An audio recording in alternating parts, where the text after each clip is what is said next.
Hay dos cocientes que son muy importantes en esta conversación.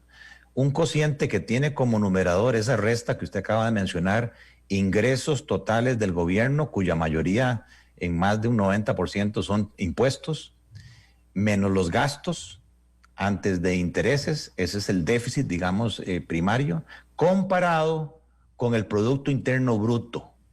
Okay. Ese es el tercer elemento que nos hace producción. falta. La producción. Y el otro cociente por el cual nos van a medir, ¿verdad?, nuestro comportamiento es el saldo de la deuda del gobierno central, que este año va a rondar casi 43,000 millones de dólares al Producto Interno Bruto. Entonces, en el artículo que usted me hace referencia, el artículo que yo escribí, digo, sin ir muy largo, de ahí no hay otra forma. O le entramos por la vía de los impuestos o por la vía de los gastos primarios antes de intereses, o le entramos a reactivar la economía para hacer el denominador de ambos cocientes más grande y bajar la importancia del déficit y de la deuda, o le entramos a una amortización, un pago extraordinario de la deuda entre un 15 y 20%. Esas son las alternativas que yo llamo en mi artículo el menú de opciones que ahora el gobierno tiene que plantearle al fondo, o que ya le plantearon, y que el 17 de este mes nos lo van a divulgar en una conferencia de prensa, entiendo yo, don Elian Villegas. Ok, pero entonces repasemos el menú, si me hace el favor, don Gerardo. El primero es aumentar impuestos. Ahí no hay quito. Sí, señor, sí. El segundo es disminuir gasto primario, es decir, disminuir gasto del gobierno central. Sí, señor. El tercero es aumentar la producción para que entonces el gasto sea un porcentaje menor a ese presupuesto, que sería entonces aumentar el PIB. Y el último es hacer un pago extraordinario a la deuda para que nos baje la cuota, como decimos popularmente cuando estamos enfrentando esta situación. Es correcto. Antes de profundizar en cada una de ellas, ¿usted cuál preferiría? Claro, es que uno diría, bueno, si estoy con un problema de sobrepeso, tengo que trabajar en perder peso. Y entonces uno preferiría la reducción de gastos. Pero es de tal magnitud el ajuste que hay que hacer, según las cifras que le he dado, que es imposible, literalmente hablando, que en ese plazo sería una situación tal que de los 20,000 millones de dólares tendríamos que reducir como un 40% el tamaño del Estado. Yo no lo veo viable.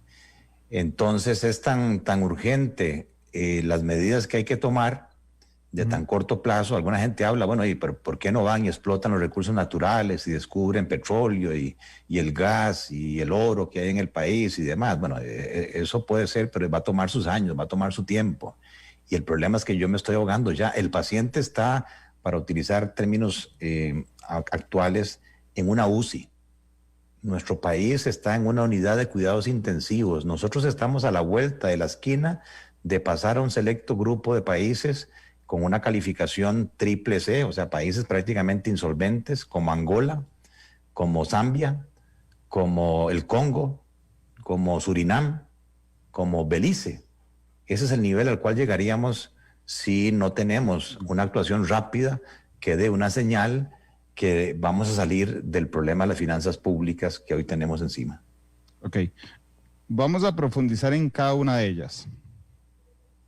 ¿Qué opciones concretas tenemos para aumentar el ingreso, es decir, aumentar los impuestos? Bueno, es interesante, Randall, porque en ese documento del mes de abril que yo recomiendo a sus seguidores, lo pueden bajar en la página del Fondo Monetario, hay un informe que se llama Staff Report, el reporte de la misión del Fondo Monetario, es el documento 23. ¿Por qué es interesante ese documento que fue publicado en el mes de mayo? Porque ahí está la carta de intenciones, ¿verdad?, del ministro de Hacienda y del presidente del Banco Central, donde marcan la ruta con números específicos, pero además hay unos anexos donde viene la ruta de las finanzas públicas. Entonces le voy a dar algunos números referidos al Producto Interno Bruto. Cuando ellos presentan, ¿verdad? Su propuesta, la relación de ingresos al Producto Interno Bruto es de 14.6%, pero la misión del fondo y el Ministerio de Hacienda proyectan para el 2021 una subida de esa relación al 16,5%, que se compone de aumento de los ingresos tributarios del 13.9 al 15.1. O sea, ahí solamente hay 1.2 más del PIB, pongámosle números. Esos son como 750 millones de dólares que se van a recaudar de más impuestos en el 2021. Y además hay un rubro que se llama ingresos no tributarios que suben del 0.7% del PIB a 1.4%. Eso es la ley pagar. Eso es que todos los superávits de las entidades descentralizadas pasen a la caja chica del gobierno central. Lo estima el fondo eso en 0.7% del PIB. Pero si nos vamos a la parte tributaria, ahí viene la gran discusión. De ahí, usted puede abrir un menú, ¿verdad?, de impuestos. En el país hay más de 100 impuestos, pero en solo 2 impuestos usted tiene más del 75% de todos los ingresos tributarios. El impuesto más importante del país, que representa más o menos un 30 y resto por ciento de todos los impuestos, es el impuesto a las utilidades de las empresas y a los salarios. Y el segundo impuesto es el impuesto al valor agregado, el pasado llamado impuesto de ventas o impuesto valor agregado. Entonces yo me imagino que en la discusión con el fondo va a decir, bueno, señores, si ustedes tienen un problema aritmético de ingresos menos gastos, ¿qué les parece el IVA? Y ahí hay propuestas. Yo he leído propuestas de gente que dice, subamos el IVA del 13% al 16%. Subamos la tasa del IVA. ¿Qué ventaja tiene eso? Que como es un impuesto al consumo, mientras haya consumo y facturación, se recauda mucha plata y muy rápido. Basta con que usted pase una tarjeta de crédito o pague con efectivo y ahí le recogen el 16% de la venta. ¿Qué desventaja tiene? Que es un impuesto indirecto.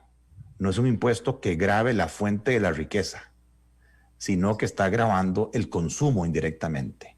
Y ahí consumen los ricos y consumen también los pobres.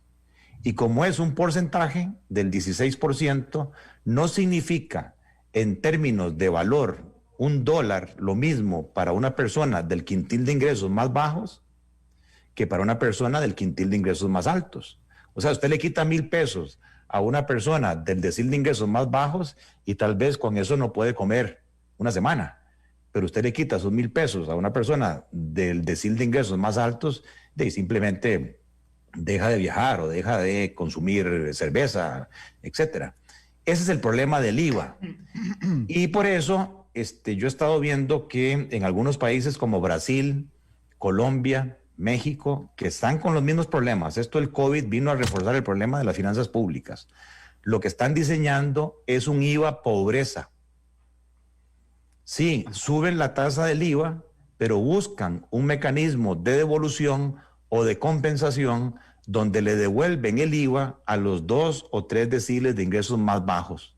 Que lo habíamos hablado la vez anterior, usted no nos había contado, que era Exacto. una opción siempre y cuando la devolución o la compensación sea directa, don Gerardo. Exactamente. Y hay alguna gente que dice, bueno, eso lo podemos hacer porque con el bono proteger, ahora se abrieron no sé cuántos cientos de miles de cuentas bancarias simplificadas y entonces la población con el COVID está más bancarizada y podemos saber que efectivamente le va a llegar la plata a quien la necesita. Pero hay un problema de asignación de esos recursos, aunque la intención es muy buena, uno no puede garantizar, ¿verdad? Tampoco uno podría decir, no, que se suba el IVA, pero solamente a los bienes que consumen los ricos. Es muy difícil. Cuando usted se mete a un supermercado, habría que tachar todos los artículos y decir, estos son artículos de ricos y estos son artículos de pobres. O sea, muy complicado esa opción, ¿verdad? Bueno, pero eso está ahí. Eso es una decisión que el gobierno tiene que ponderar. Ok, pero vamos a ver, guíeme en este océano de datos. Estamos en el primer menú, que es aumentar la recaudación de impuestos. Ok, ese menú tiene un submenú. Y entonces uno podría decir, porque ya dijo el gobierno que va a aumentar su ingreso tributario de 13,9 a 15,1 en 2021, ¿ok? Hay varias formas de hacerlo, el submenú. Uno que no me tocó, pero que supongo que está ahí, que es las exenciones. La evasión y la elusión. Sin embargo, pareciera ser, perdón el trailer que está pitando aquí al frente, pareciera ser un espejismo, porque digo, nada hago yo prometiendo que voy a luchar contra la evasión si en la práctica eso no se nota. Entonces, digamos, las exenciones, la evasión, el IVA y renta, esas son prácticamente, y pagar, pero bueno, pagar ya está, así que quitémoslo. Tenemos 4 opciones, más o menos, ¿verdad? Sí. Ok. ¿Qué cree usted sobre el IVA? ¿Usted cómo lo llevaría? Porque a mí me parece fantástico, realmente, y lo confieso, la idea de aumentar el IVA a 15 o a 16, pero dejar el primer quintil en 1, el segundo quintil en 10, y a partir del tercer al quinto quintil en 15 o en 16. Pero la duda que también me nace, creo que la que compartimos, es, bueno, ¿y cómo le devolvemos eso a la gente el fin de mes? Pero bueno, podría ser un reto interesante. ¿O usted cree que ese reto es tan grande que prefiere no meterse en el IVA? Bueno, lo que tenemos que tener en cuenta es que estamos contra la pared. Pues el tiempo se acabó y yo en mi artículo le copio a la Contralora, el lobo ya llegó y el lobo es el tamaño del problema que tenemos. O sea, hay que tomar medidas y medicinas amargas, como decíamos. El IVA tiene esa ventaja de que permite rápidamente recaudar el dinero que es necesario para hacerle frente a las obligaciones, ¿verdad? El problema que tiene es que es regresivo. Tiene otro problema y es que reduce el ingreso disponible de las personas. Y baja el consumo. Claro, el impacto inicial es recesivo. O sea, causa un impacto recesivo. Por eso, Randall, uno no puede ver esto en silos de manera independiente. Por eso le decía que de forma paralela, si tengo un efecto de contracción en el consumo que me afecta la producción, tengo que también trabajar el denominador. Bueno, ¿cómo hago yo para que la producción crezca más? Que es el famoso plan de reactivación económica. Pero concentrémonos en el tema de los impuestos. Parece ser que el IVA tiene ese gran atractivo que me permitiría recaudar, y ante la circunstancia en que estoy, yo pondría a los banqueros, díganme cómo me ayudan para que esta plata electrónicamente le llegue a quien tenga que llegarle, ahora con toda la bancarización que se hizo del bono proteger y todos los registros que yo espero que tenga las bases de datos, el Ministerio de Trabajo, y ahí entonces tenemos un efecto de filtración menor y podemos diseñar un esquema, como usted dice, una tasa muy blanda para la gente de los quintiles de ingresos más bajos y una tasa mayor para los quintiles de ingresos más altos. Yo diría es una alternativa a considerar. Voy con el segundo menú. Toquemos los salarios. El segundo elemento del submenú, sí, que es renta. Exacto. Ok. Toquemos los salarios. Recuerde usted que ya en tiempos de Rodrigo Chávez, él anunció una contribución solidaria transitoria y luego el presidente se echó para atrás. Sí. Recuerdo que en esa comunicación del ministro de Hacienda dijo, vamos a gravar en una escala creciente los salarios de más de 1.200.000 colones. De 1.200.000 colones a 2.200.000, una tasa de memoria, no me acuerdo si era el 10%, y por encima de 2.200.000, el 15%. Entonces, ojo, los salarios en este país de menos de 800.000 colones no están grabados. Aquí hay que pensar también qué es viable políticamente hablando, ¿verdad? Entonces yo veo muy difícil decir, vamos a grabar también todos los salarios por debajo de 800.000 pesos. No, yo creo que ese tramo no se toca, ¿verdad? Aquí la discusión que viene es dónde hago el punto de corte. Lo hago en 1,5 millones para arriba, lo hago de 800.000 para arriba, de 1 millón para arriba. Ya eso es una decisión de carácter político, de medir la viabilidad política. Pero sí es cierto que gravando los salarios del sector público y del sector privado en una sobretasa temporal, ahí hay plata, entra plata, que también tiene un efecto recesivo porque es quitarle plata a la gente, ¿verdad? Claro.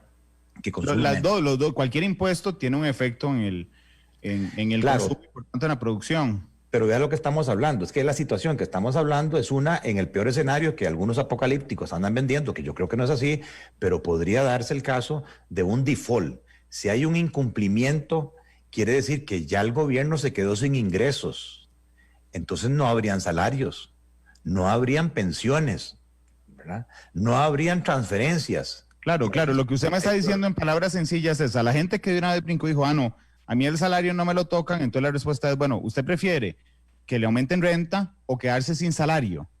Exactamente. Ir al efecto que tuvimos en el gobierno de Carazo, que cuando un gobierno decreta default y no puede atender sus obligaciones, lo que será es una fuga de capitales del país y el tipo de cambio se devalúa en aquel tiempo de 8 colones 60 a 60 colones. Aquí yo creo mi número es de 600 a 1200. O sea que nos volvemos todos más pobres un 50%, es como el que le acaparan el 50% del salario. Exactamente, ok. Que esa es la lectura que realmente a mí me queda más sencilla. De decir, bueno, Randall, ¿usted prefiere que le rebajen el 10, 15% más de renta o prefiere quedarse con la mitad en la práctica, aunque nominalmente sea igual, en la práctica con la mitad de su ingreso? Porque eso es lo que hace la inflación. Actualmente, don Gerardo, los tramos de renta hoy, ¿ahí me escucha bien, don Gerardo? Sí, señor. Ok. Actualmente los tramos de renta, ¿verdad? Es de 840,000, es el primer tramo, a 1,233,000. Eso paga 10. De 1,233,000 a 2,163,000 paga 15.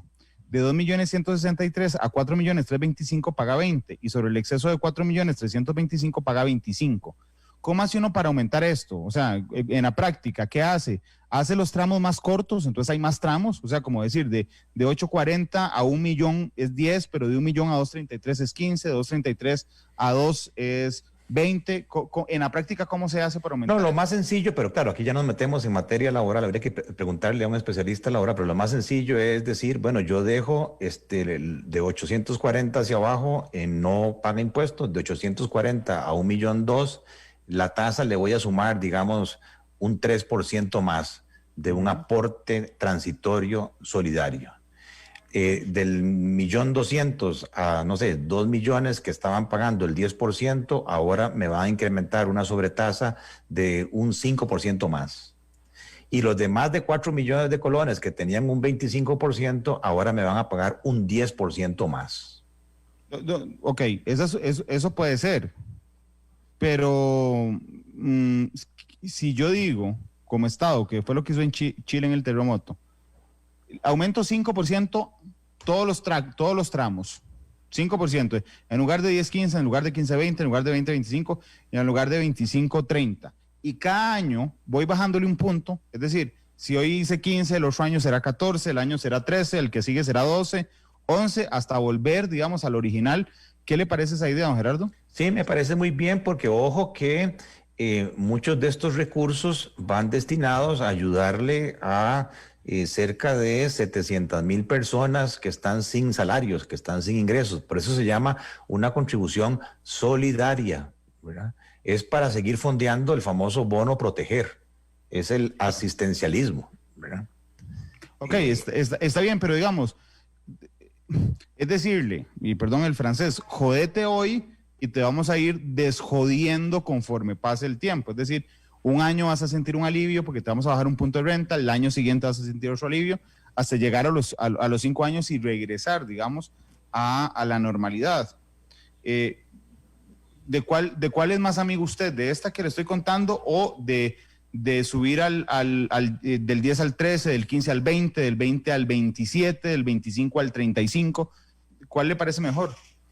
No, a mí me suena más el irlo reduciendo en el tiempo. Claro, esto es más vendible si yo de primero en el menú le hubiese dicho a usted, como esto va destinado al gasto, yo, receptor del gasto, primero me voy a sacrificar yo. Entonces le voy a proponer que es el segundo capítulo de esta conversación, sí, estos recortes de gastos. Entonces yo ya me veo más dispuesto a decir, bueno, se está sacrificando también, entonces yo transitoriamente me voy a sacrificar, ¿verdad? Déjeme quedarme nada más en un submenú del primer capítulo y ya brincamos al segundo. ¿Usted qué haría con las exenciones? Porque es que, vea, en Costa Rica es este problema. Si yo salgo aquí al frente y le pregunto a la gente, ¿usted está de acuerdo en las exenciones? Van a decir, no, que las eliminen. Pero cuando yo empiezo a citarle las exenciones, le digo, sí, la gasolina es uno, el aguinaldo es otro, el salario escolar es otro. Es decir, ya ahí empiezan a arrugar la cara y dicen, no, suave. Ok, pero son las más representativas en cuanto a lo que deja de percibir el Estado por exenciones. ¿Qué haría usted en las exenciones? De ahí es que toda exención es odiosa, ¿verdad? Porque es tratar diferente. Entonces, yo en principio nivelaría la cancha. Todos somos iguales. ¿Cómo es posible eso de que el salario escolar es un salario, es el 14º salario, pero no paga el impuesto de renta como si lo pagan todos los trabajadores del sector privado? Entonces, ¿gravaría el salario escolar? Sí, claro, sin duda. Las cooperativas, hay cooperativas grandes, al menos las grandes. 2, distorsionaron el concepto de ser un mercado cautivo cerrado en beneficio de los afiliados y compiten de tú a tú con las empresas o los bancos comerciales, porque no pagan impuestos de renta. No hay justificación, ¿verdad? También, entonces yo quitaría. ¿Cuál no quitaría? Y ahí me van a tachar de neoliberal, lo que quieran que sea. Yo no tocaría la gallina de los huevos de oro, las zonas francas. No estamos solos en el mundo.